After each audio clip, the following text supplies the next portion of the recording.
Oke, baiklah ya, pada kesempatan kali ini ya, saya akan coba untuk memberikan sebuah video pembelajaran ya. Kali ini adalah video pembelajaran, dan di mana video pembelajaran yang akan saya sampaikan di sini itu adalah mengenai penjadwalan CPU. Nah, ini untuk video pembelajaran kali ini berkaitan ke dalam mata kuliah ini, saya mata kuliah sistem operasi. Ya, dalam tema kali ini itu kita akan membahas mengenai penjadwalan CPU.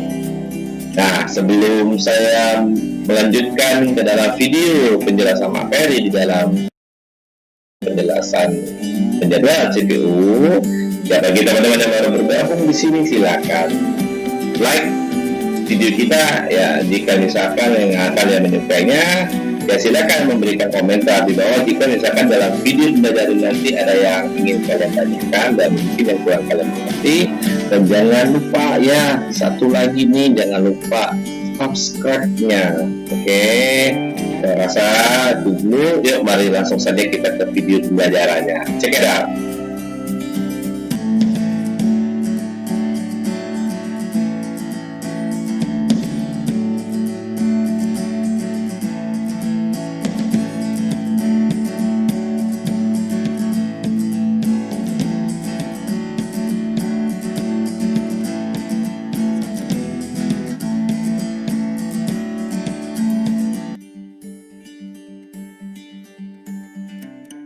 Oke ya, baiklah. Pada kesempatan kali ini seperti yang sudah saya sampaikan tadi, bahwa untuk pembahasan dalam video pembelajaran kita kali ini kita masuk ke dalam video pembelajaran sistem operasi ya. Sistem operasi dengan tema penjadwalan CPU. Ya, ini akan kita bahas di dalam pembelajaran penjadwalan CPU ini ya. Ya, berbicara tentang penjadwalan CPU ya. Ya, seperti yang sudah saya jelaskan di sebelumnya, bahwa di dalam pelayanan proses yang dilakukan di dalam sistem operasi ini jelas memiliki sebuah perencanaan atau sebuah penjadwalan. Karena apa? Karena di dalam proses pengelolaan yang dilakukan oleh sistem operasi, di dalam apakah itu dia melayani prosesnya ataupun dia melepaskan resource yang ada di dalam sistem komputer kita, maka di sini sistem operasi akan melakukan penjadwalan. Salah satunya juga ada di dalam penjadwalan CPU. Nah, algoritma penjadwalan di dalam sini tadi ini dengan tujuannya adalah untuk memilih ya dari proses-proses yang berada di memori atau ready to execute dan memberikan jatah CPU ke salah satu proses tersebut. Nah, ini maksudnya adalah dengan ada algoritma penjadwalan yang dilakukan oleh sistem operasi ya terhadap pelayanan prosesnya, ini dengan maksudkan supaya bisa memilih proses mana yang akan dilalui dan akan dilayani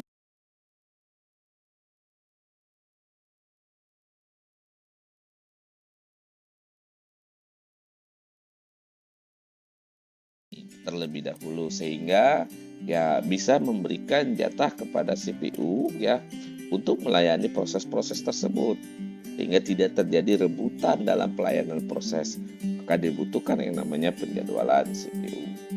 Kapan keputusan untuk algoritma dilakukan tadi? Jika saat suatu proses itu dilakukan switch dari running to waiting, berarti di saat perpindahan proses ya dari status running menuju ke waiting. Dan ada lagi yang kedua, yaitu status running to ready. Berarti di saat perpindahan proses dari status running ke ready.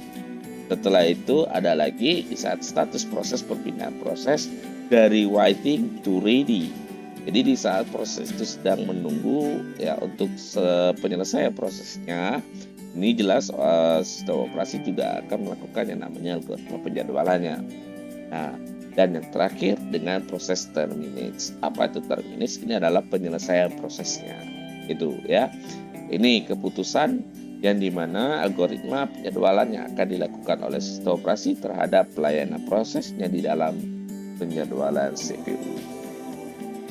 Nah, kemudian ya di sini terlihat ya bahwa di dalam proses tersebut ya dari penjadwalan switch dari status running ke waiting dan menuju ke terminate, ini dia termasuk ke dalam sebuah penjadwalan yang non preemptive.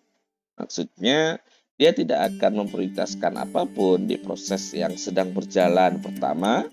Ya, di sini akan dituntaskan sampai habis sehingga nanti baru dia akan melayani proses kedua dan seterusnya.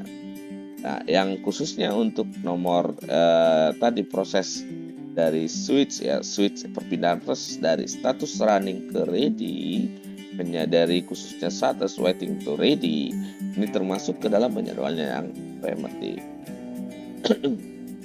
Nah, ini seperti yang sudah saya sampaikan tadi ya.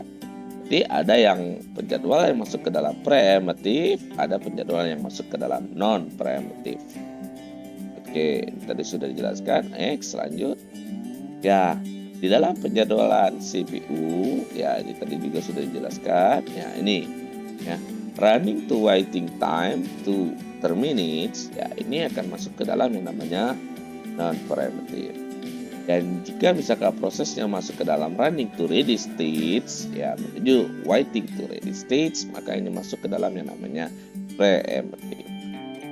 Apa sih tujuan dari penjadwalan?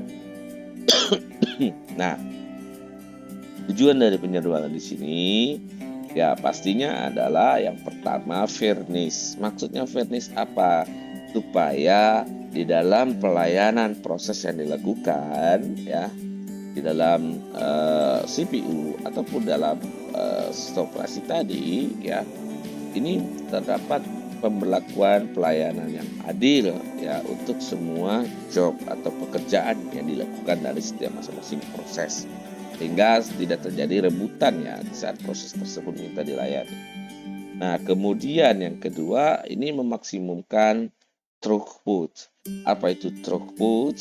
Throughput di sini adalah sebuah terobosan yang dimana yang dilakukan oleh CPU supaya CPU itu agar tetap terus lebih bekerja dengan maksimal atau ya supaya si CPU itu terlihat memang luar biasa dalam pekerjaannya, dia terlalu sibuk ya. Nah, dengan hal seperti ini sehingga dengan ada terjadinya terobosan tersebut ini akan bisa memaksimalkan penggunaan dari prosesor. Nah, ini tujuan dari penjadwalan. Kemudian supaya tidak terjadi yang namanya waktu tunggu yang besar ya. Dengan ada penjadwalan ini adalah memperkecil waktu tunggu atau tidak terjadinya overheat. Ya, kalau sudah terjadi overheat ini sangat berbahaya ya bagi proses-proses yang sedang menunggu ya. Kemudian tujuan yang berikutnya supaya penggunaan resource di dalam sistem operasi kita dan sistem komputernya itu biar seimbang. Nah, jadi supaya tidak terjadi ada yang tidak digunakan. Maka dengan ada yang namanya penjadwalan ini, ya setiap masing-masing resource di adalah sistem komputer kita itu bisa tercover ya dengan penjadwalan, sehingga bisa mengetahui penggunaan dari setiap masing-masing resource tersebut. Nah, kemudian tujuan penjadwalan juga tidak terjadi yang namanya penundaan waktu yang tak terhingga. Ya, memang ada proses suspend proses di dalam pelayanan proses. Akan tetapi jika misalkan suspend proses tersebut itu tidak terjadi, kapan waktu kembalinya berjalan proses tersebut, nah ini jelas akan mengganggu nantinya proses-proses yang lain. Makanya itu dengan ada penjadwalan supaya tidak terjadinya penundaan waktu yang tak terhingga tadi.